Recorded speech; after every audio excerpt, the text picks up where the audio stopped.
The sun was sinking low, casting long shadows over the winding highway that threaded its way through the dense forests of Virginia. The air was warm, and the steady hum of passing cars filled the atmosphere. It was the time of day when the world seemed to slow down, and drivers on the road were beginning to prepare for the final stretch of their journeys home. Among them was a construction worker, a man named James, who drove a truck loaded with heavy materials. His face was weathered from years of hard labor, and his hands were calloused from the tools he used every day. As he steered the vehicle around a bend, something caught his eye on the side of the road, something out of place. At first, he thought it was a pile of discarded rubbish, maybe even a piece of old clothing, but as he drew closer, he saw a flash of reddish-brown fur. His heart skipped a beat. A fox was lying on the edge of the asphalt, barely moving. Its small body was battered, and its breathing was shallow. It was clear that the creature had been struck by a car or some other vehicle.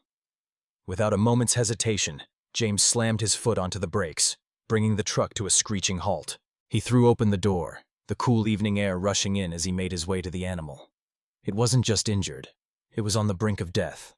One of its legs was twisted at an unnatural angle, and there were gashes along its side. James crouched down beside the fox, his heart heavy with concern. He knew he had to act quickly. The poor animal was still breathing, but just barely. It would be a miracle if it survived the night. He reached out carefully, placing his hands under its fragile body and lifting it gently. Despite its injuries, the fox let out a soft, pitiful whimper. Its eyes blinked, but there was no resistance, only the raw instinct to survive. He reached for his phone, dialing the nearest wildlife rescue center. "I found an injured fox on Route 25, just past the bend near the old mill. It looks really bad. Can you send someone? It needs help now." The voice on the other end of the line was calm but urgent. "We'll send someone right away.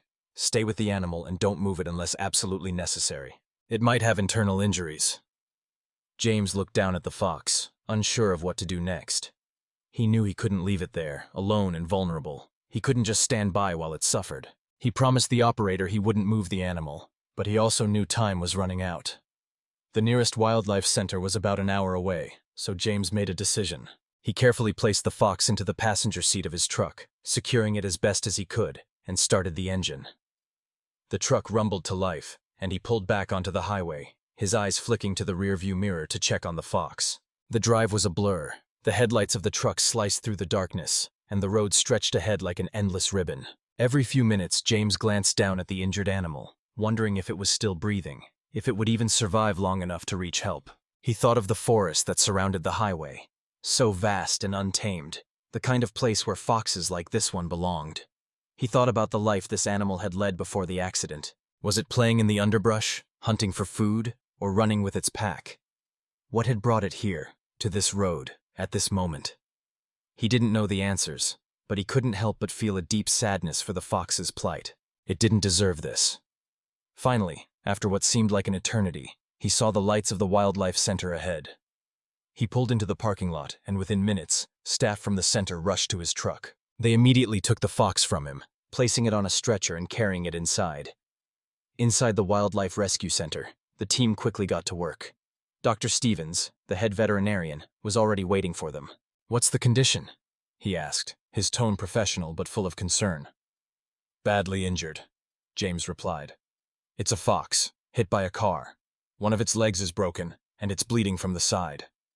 The team quickly began their assessment. Dr. Stevens carefully examined the fox, running his fingers along its injured leg, checking for fractures. He gently lifted its head, noting the shallow breathing. "We need to stabilize it quickly," he said, his voice calm but urgent. "Get the fluids ready and prepare for an X-ray."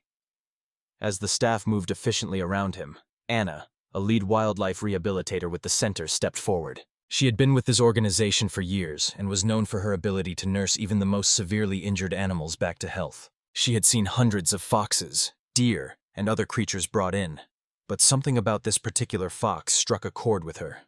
Its fragility, its vulnerability, it reminded her of how fleeting life could be. After a few tense hours, Dr. Stevens returned with the results of the X-ray. The leg was indeed fractured, but it wasn't an impossible break. There were no internal injuries, and the bleeding had been stopped. "It's a long road to recovery, but I think it'll make it," he said. Anna nodded, her expression thoughtful. "We'll need to keep it in a quiet, warm area for the first few days. keep it hydrated, fed, and monitor its wounds. I'll stay with it as much as I can. Over the next few days, Anna worked tirelessly to care for the fox. She spent hours cleaning its wounds, administering medication, and feeding it small amounts of food. The fox, whom they had named Luna, was skittish at first, her eyes wide with fear and distrust. But over time, as Anna's voice became familiar and her hands gentle, Luna began to relax. The trust was slow to build, but it was there. As the days passed, Luna's condition improved. Her leg was placed in a brace, and she started to eat more, gaining strength each day. Anna noticed that Luna was becoming more active, exploring the small cage that had been set up for her. She would sniff the air, testing her legs, trying to find her footing again. The road to recovery was long, but Luna was resilient. Anna could see it in her eyes. This fox wasn't ready to give up just yet. Every day, Anna would talk to her, offering quiet words of encouragement, and Luna would listen, her keen eyes never leaving Anna's face. The bond they shared was one of survival, one of hope. The real challenge, though, would come soon enough. When Luna was strong enough to leave the safety of the center, Anna knew she would have to release her back into the wild. Would Luna be able to survive on her own? Would she be ready to return to the life she had known before the accident? It was a question that haunted Anna, but she pushed it to the back of her mind for now. For the moment, all that mattered was Luna's healing. It had been 2 weeks since Luna arrived at the wildlife center, and Anna couldn't help but feel a deep sense of relief as she watched the fox's condition steadily improve. Luna, once frail and vulnerable, was growing stronger every day. Her once shaky movements had become more fluid, her injured leg beginning to bear weight again. It wasn't just the physical recovery that Anna noted, but the fox's spirit. The spark of life that had once seemed so dim, now flickered brighter. In the mornings, Anna would enter the rehabilitation room with a quiet but steady step, always speaking softly to Luna as she opened the door. "Good morning, Luna," she would say, the words more of a ritual than anything else. But the fox, now more alert, would perk up at the sound of Anna's voice. Her large amber eyes followed Anna's every move, and for the first time, there was no trace of fear. Luna seemed to recognize her presence, even more so than she had in the first days. It was still too early to release her, far too soon, but Anna could see that Luna's spirit had been restored. She had regained some of her original instincts, and while she wasn't yet ready to return to the forest, Anna had to admit that she was getting close. The rehabilitation process was far from simple. Luna had begun eating more, but it was crucial that she regain her strength, and that meant more than just feeding her the right foods. She needed to reacquire the skills that were vital for survival in the wild: hunting, foraging, and navigating the forest's terrain. Without these skills, even a healed fox would be vulnerable. Anna spent hours with Luna each day, creating exercises to stimulate the fox's natural instincts. She started with simple movements, encouraging Luna to leap or dart between objects within her enclosure. Then, she began to hide small food items, like pieces of rabbit meat, around the enclosure for Luna to find. The goal wasn't just physical rehabilitation, but mental stimulation, allowing Luna to start thinking like a wild animal again. At first, the fox was hesitant. She sniffed the ground, her movements careful and slow, as though unsure of what to do. But then one day, Anna hid a piece of food in a hollow log. Luna immediately darted forward, her nose twitching as she picked up the scent. She pawed at the log and, after a few seconds, managed to dislodge the food. It was a small victory, but it was a victory nonetheless. Anna's heart swelled with pride as she watched the fox's confidence grow. Each small success, each leap, each search, each discovery, was a sign that Luna was slowly returning to the wild. The process wasn't going to be easy. It was a delicate balance. Too much intervention, and Luna might become too reliant on humans. Too little, and she might fail to regain the skills she would need in the wild. But for the moment, things were progressing well. By the end of the 3rd week, Luna was moving freely around her enclosure. She had begun to act like a true wild animal, scurrying around, sniffing out hidden food, and even practicing small bursts of speed. There was no doubt about it now. Luna was healing. And she wasn't just healing physically. She was growing into a creature that could, once again, survive on her own. The hardest part was still ahead. Anna had been in wildlife rehabilitation for over a decade, but every release still weighed heavily on her. She knew that releasing Luna back into the wild meant saying goodbye. It meant trusting that the fox had regained all the necessary instincts to thrive and survive. And that, for Anna, was always the most difficult part of the process. Her colleagues at the center agreed with her. Luna was healing well, But they all knew that a full recovery would require more than just physical healing. Luna had to be ready to return to the wild, and only Anna could determine when the time had come. As Anna sat in her office late one evening, staring out at the surrounding forests, her mind raced with questions. Was she making the right call? How could she be sure Luna was truly ready? The forest was vast, and it was unpredictable. Luna would be on her own out there. Would she find enough food? Could she avoid the dangers that lurked in the shadows? There were no easy answers. But Anna knew that releasing Luna back into the wild was her only chance at a true recovery. The fox belonged out there, not in a cage. And while it was a terrifying thought to let go, Anna couldn't deny that the goal of rehabilitation was always to return the animal to its natural habitat. It was a sunny morning when Anna decided that it was time. She had watched Luna carefully over the past few days, and there was no question in her mind anymore. The fox was ready to return to the forest. Anna had prepared everything: the necessary equipment, the food stations in place, and the paths she had mapped out for the soft release. She had given Luna every opportunity to succeed. Anna walked into the rehabilitation room that morning, her heart pounding in her chest. Luna was sitting in the corner, her fur now sleek and healthy, her eyes bright and full of curiosity. Anna had spent so much time with her, had worked so hard to help her recover. But this was it, the moment when Luna would take her first step back into the wild. With a deep breath, Anna opened the door to the enclosure. Luna glanced up, ears twitching, and for a moment, their eyes locked. Anna said nothing. She only stood there, waiting. The fox stood still, as though she was trying to make sense of the situation. Then, with a cautious step, Luna moved toward the open door. She hesitated for a second, her nose twitching as she sniffed the air, taking in the scents of the surrounding forest. It was the same forest she had once roamed freely, and now it was calling her back. Anna stepped aside, giving Luna the space she needed. Slowly, cautiously, the fox stepped over the threshold and into the unknown. Her movements were tentative at first, but as she moved further into the woods, Anna could see her confidence returning. She had made it. Luna was free. Anna watched for a moment longer, her heart heavy but full of hope. This was what she had worked for. She had given Luna the best chance at survival. Now, it was up to the fox. Luna didn't look back as she disappeared into the underbrush, her tail flicking once before she vanished into the forest. Anna felt a lump form in her throat as she turned away. It wasn't the first time she had released an animal, but it was always difficult. There was always a part of her that wanted to hold on, to make sure they would be okay. But she knew she had done everything she could. The next few days were a blur. Anna and the rest of the staff at the Wildlife Center kept a careful watch over the surrounding area, making sure Luna was adjusting well to her new life. They set up food stations and monitored the forest, waiting for signs of the fox. Anna found herself visiting the woods more often, walking the paths where she had released Luna, hoping for some sign that the fox was thriving. On the third day after the release, Anna walked through the forest again. This time she was determined to find Luna, to see how she was faring. She took the same route she had taken on the day of the release, her eyes scanning the underbrush and the treetops. And then, just as she was beginning to lose hope, she saw something. A flash of reddish-brown fur in the distance. Luna. The fox was standing at the edge of a small clearing, her gaze fixed on Anna. There was no fear in her eyes this time, only recognition. Luna was no longer the fragile creature who had been brought to the center weeks ago. She was strong, confident, and wild. Anna froze, her heart swelling with pride. Luna was thriving.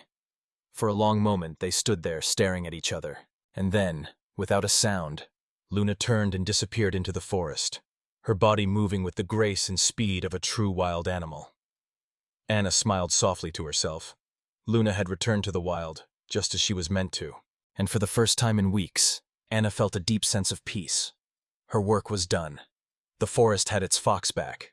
It had been nearly a month since Luna's release back into the wild, and Anna found herself visiting the forest almost daily. Each time she walked the paths she had walked with Luna, her heart would quicken, hoping for a glimpse of the fox that had stolen a piece of her heart. The bond they had formed during those weeks in the Wildlife Center was something Anna knew she would never forget, and as much as she had prepared herself for Luna's departure, the truth was that it wasn't easy. It was a crisp morning when Anna decided to make one last trip into the woods.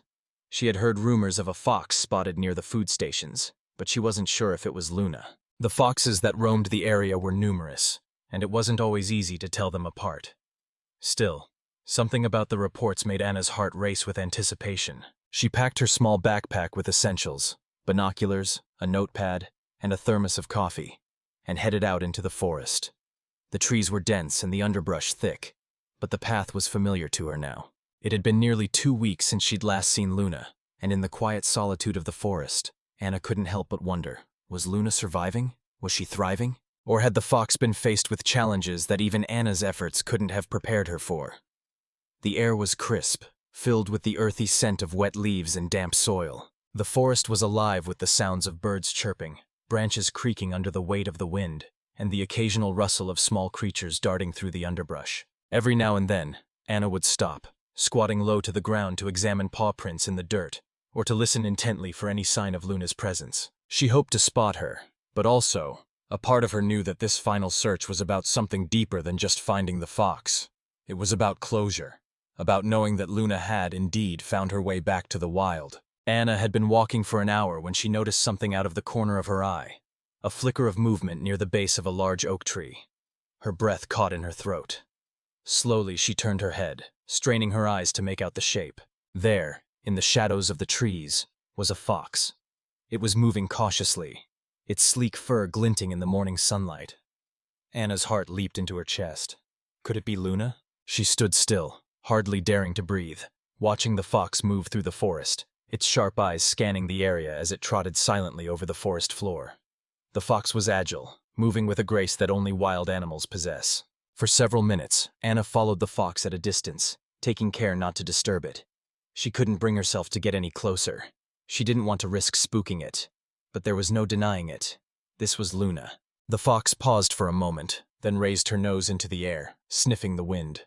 Luna's movements were deliberate, as though she was constantly assessing her surroundings, always on alert. Anna could see the remnants of the wild animal that Luna had once been, before the accident had brought her to the center. This was the same fox that had arrived, broken and vulnerable. Now she was fully transformed, her instincts sharp and her confidence restored.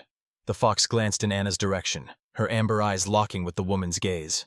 Anna froze, holding her breath, afraid to move. Luna's gaze lingered for a moment, as if the fox recognized her, and then, just as quietly as she had appeared, she slipped into the underbrush, disappearing from view.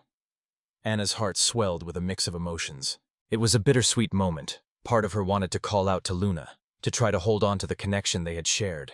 But deep down, Anna knew that the fox was where she belonged. The forest was her home now. Luna had become the wild creature she had been destined to be, and the forest had accepted her back. Anna stood there for a while, long after Luna had vanished from sight. She felt an overwhelming sense of peace wash over her, the kind of peace that only comes when you know something, or someone, is exactly where they're supposed to be. She had done everything she could to help Luna, and now the fox was on her own, navigating the world as she was meant to. It was a beautiful thing to witness, even from a distance. As the sun climbed higher in the sky, Anna made her way back toward the wildlife center. With each step, she felt a deep sense of fulfillment.